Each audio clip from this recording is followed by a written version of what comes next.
Alright, so I've owned the iPhone 14 Pro for just about 6 months now, and a lot of my thoughts on the phone have changed since my initial review when it first came out. For me, coming from an iPhone 11, this was a huge upgrade.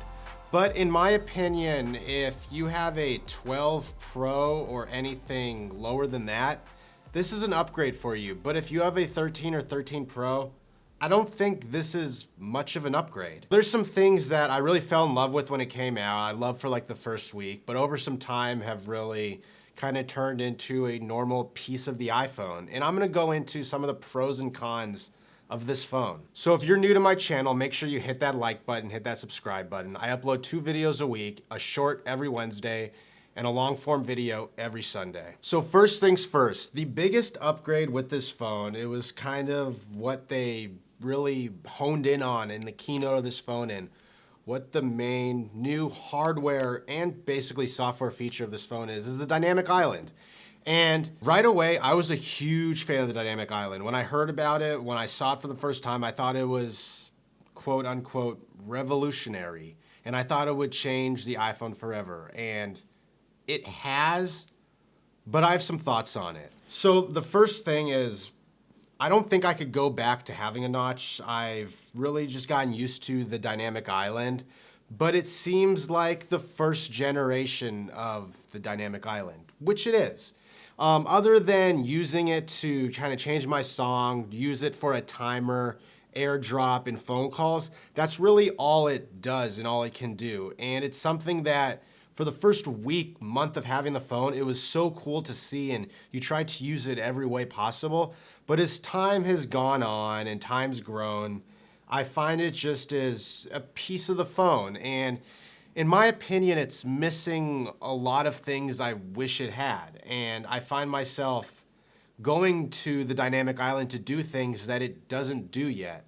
So for me, in my opinion, I think the iPhone 15, the iPhone 16 is real important for growth of the dynamic island and kind of opening up to more third-party apps and a lot more of the Apple applications. It doesn't do enough for kind of what it was supposed to be for the iPhone. So that's why I think it was cool at first, but it has a lot of work going forward. Next up is the always-on display. I love and hate the always-on display. I loved the idea of it when it came out, but then I hated it. I hated how it would dim down and literally still be always on. It always seemed too bright.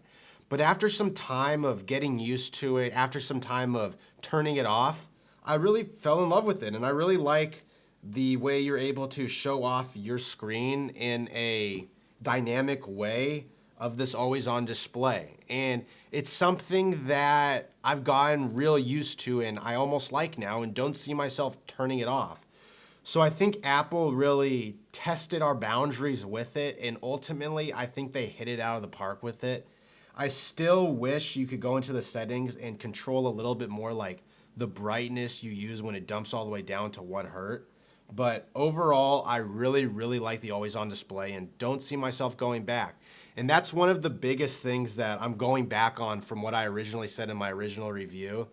It's grown on me, and it's grown on me a ton. So next up is the battery. And when I first got the phone, the battery was something that I noticed wasn't as good as I wished it was, or I heard that the iPhone 13 Pro was. It just wasn't lasting me the entire day, which was something that was extremely important to me. But as time's grown, software updates have come and gone, I've noticed the battery to have gotten a lot better.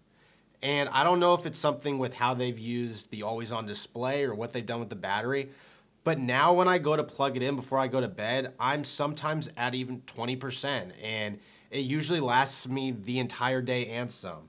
And right now I can look at my screen active time and it's about at 8.5 hours with always on display, which is pretty good for the time you're awake and on your phone. I spend a lot of time on social media. I spend a lot of time watching YouTube and FaceTiming, messaging, all those things. I don't play many games, but I'm pretty pleased with the battery this has given me over time. And that's another thing that's changed over time, my opinion of how much I rely on this battery and really how it works for me. And lastly, the thing that's been upgraded the most is the camera. This thing is 48 megapixels, and I've noticed my photography with my phone so much better. From 0.5 to 1 times to 2 times to 3 times zoom, the photos on it are really remarkable. And I think that's the biggest upgrade for me, has been the 48 megapixel RAW on this camera and just what you're able to do. Photos straight out of the phone, and then when you dump them into Lightroom and being able to edit them, how much information you're able to get out of them. I find myself pulling out my phone a lot more in situations where I just want a quick picture to be able to get that quick picture. So I think that's something that has really been noticeable with the iPhone 14 Pro, and something I loved when it first came out, but over this 6-month span, I see myself using more and more, and see myself using it more in the future. And then we get into the video. I'm not a big video on the iPhone type person, but they've really done well with cinematic mode. It's very nice how it works. Being able to shoot ProRes is real nice for all the other cameras I shoot with, and being able to dump that into my DaVinci Resolve project and play with it. Some downsides are the file size when you shoot in ProRes are extremely big for not a lot of record time, which is something that you have to take note of.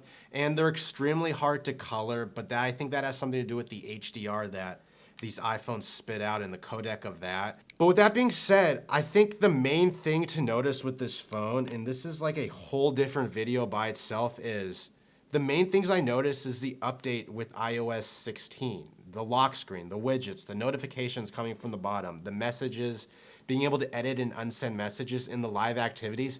Those are the main things I noticed with this phone, and that's just iOS 16 being iOS 16.